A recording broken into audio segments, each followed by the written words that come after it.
ओम तब कथामृतम तप्त जीवनम कविभिरीडितम कल्मषापहम श्रवणमंगलम श्रीमदाततम भुवि गृह्णन्ति ये भूरिधा जनाः। श्री श्री रामकृष्ण कथामृत पंचम परिच्छेद तीर्थयात्रा और ठाकुर श्री रामकृष्ण आचार्येर तीन श्रेणी। पंडित মহাশয়ের তীর্থে কতদূর যাওয়া হয়েছিল? শ্রীরামকৃষ্ণ: হ্যাঁ, কতক জায়গা দেখেছি। হাজরা অনেক দূর গিয়েছিল আর খুব উঁচুতে উঠেছিল। ঋষিকেশ গিয়েছিল। আমিও অত দূর যাই নাই, অত উঁচুতেও উঠি নাই। চিল শকুনিও অনেক উচ্চে ওঠে, কিন্তু নজর ভাগাড়ে। ভাগাড় কি জানো? কামিনী ও কাঞ্চন। যদি এখানে এসে ভক্তি লাভ করতে পারো তাহলে তীর্থে যাবার কি দরকার? কাশী গিয়ে দেখলাম সেই গাছ, সেই তেঁতুল পাতা। তীর্থে গিয়ে যদি ভক্তি লাভ না হলো তাহলে তীর্থে যাওয়ার আর ফল হলো না। আর ভক্তি সার একমাত্র প্রয়োজন। চিল শকুনি কি জানো? অনেক লোক আছে, তারা লম্বা লম্বা কথা কয় আর বলে যে শাস্ত্রে যে সকল কর্ম করতে বলেছে আমরা অনেক করেছি। এদিকে তাদের মন ভারী বিষয়ে আসক্ত। টাকা কড়ি, মান সম্ভ্রম, দেহের সুখ, এই সব নিয়ে ব্যস্ত। পণ্ডিত: আজ্ঞে হ্যাঁ মহাশয়, তীর্থে যাওয়া যা, আর কৌস্তুভমণি ফেলে অন্য হিরে মানিক খুঁজে বেড়ানো তা। শ্রীরামকৃষ্ণ: আর তুমি এইটি জেনো, হাজার শিক্ষা দাও, সময় না হলে ফল হবে না। ছেলে বিছানায় শোবার সময় মাকে বললে, মা আমার যখন হাগা পাবে তখন তুমি আমায় উঠিও। মা বললে, বাবা হাগাই তোমাকে ওঠাবে, এর জন্য তুমি কিছু ভেবো না। সেইরূপ ভগবানের জন্য ব্যাকুল হওয়া ঠিক সময় হলেই হয়। তিন রকম বৈদ্য আছে। একরকম তারা নাড়ি দেখে ঔষধ ব্যবস্থা করে চলে যায়। রোগীকে কেবল বলে যায়, ঔষধ খেও হে। এরা অধম থাকের বৈদ্য।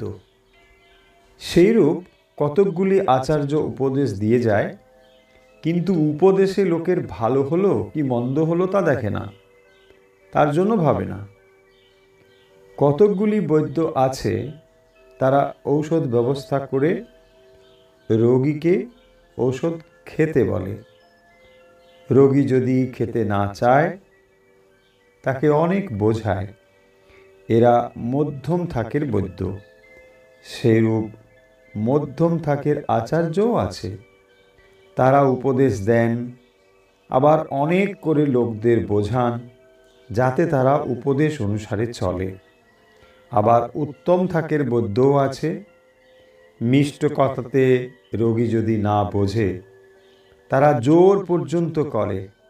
দরকার হয় রোগীর বুকে হাঁটু দিয়ে রোগীকে ঔষধ গিলিয়ে দেয়। সেই রকম উত্তম থাকের আচার্যও আছে। তারা ঈশ্বরের পথে আনবার জন্য শিষ্যদের ওপর জোর পর্যন্ত করেন। পণ্ডিত: মহাশয়, যদি উত্তম থাকের আচার্য থাকেন তবে কেন আপনি সময় না হলে জ্ঞান হয় না এ কথা বললেন? শ্রীরামকৃষ্ণ: সত্য বটে, কিন্তু মনে করো ওষুধ যদি পেটে না যায়, যদি মুখ থেকে গড়িয়ে যায়, তাহলে বৈদ্য কি করবে? উত্তম বৈদ্যও কিছু করতে পারে না। পাত্র দেখে উপদেশ দিতে হয়। তোমরা পাত্র দেখে উপদেশ দাও না। আমার কাছে কেহ ছোকরা এলে আগে জিজ্ঞাসা করি, তোর কে আছে?